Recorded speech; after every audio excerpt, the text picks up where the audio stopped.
Olá, professor! Hoje você vai conhecer um pouco sobre o livro Uma Jornada entre Dois Mundos, de Flávia Savary, uma autora bastante premiada da literatura infanto-juvenil brasileira. Eu sou o Danilo e vou conversar com vocês sobre essa história interessante. O romance Uma Jornada entre Dois Mundos oferece muita aventura e fantasia, além de instigar o leitor a refletir sobre conceitos e preconceitos que de tão comuns parecem naturais. A narração é feita por dois narradores, um masculino e outro feminino, que inspiram o leitor a transformar as palavras em uma espécie de filme. Tudo começa quando o adolescente Douglas recebe a visita de um personagem da história, o seu avô fantasma. Nessa visita, ele recebe uma missão: entregar um objeto a seu tio. Para cumprir a missão, Douglas realiza uma jornada entre dois mundos, o nosso e o mundo sólido. Neste último, ele viaja em um veleiro que desliza sobre o mar.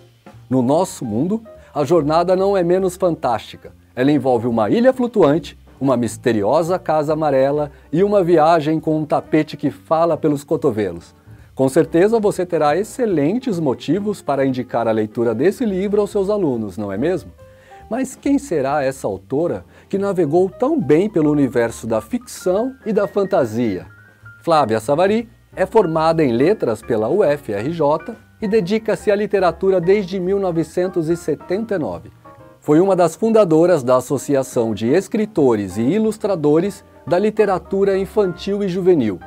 Com mais de 30 livros publicados, vários deles selecionados para a PNBE, recebeu cerca de 80 prêmios, entre eles o Prêmio Jabuti. As ilustrações do livro estabelecem um diálogo dinâmico e vivo com o texto, fazendo com que o jovem reconheça a aventura marítima do livro nos traços do arquiteto paulistano Danilo Zamboni. Nascido em 1986, Danilo se formou em arquitetura em 2010 na USP. Neste mesmo ano, foi convidado a colaborar com o jornal Folha de São Paulo. Em 2011, começou a trabalhar no escritório de arquitetura de Zion Field, fazendo desenhos em perspectiva para apresentar seus projetos aos clientes. Elaborada de maneira a envolver o leitor, com uma surpresa após a outra, essa narrativa de aventura e fantasia é permeada de situações e diálogos que instigam o protagonista a rever os seus conceitos e preconceitos e ampliar sua visão de mundo. Trata-se, assim, de um romance de formação. A reflexão sobre essa história pode contribuir para o letramento literário de estudantes do 8º e 9º anos do ensino fundamental, além de incentivá-los a exercer a capacidade de descentração que é importante na construção da autonomia e na aquisição de valores morais e éticos. Pré-leitura. Apresente a capa do livro e pergunte aos alunos o que a capa, a ilustração e o título sugerem.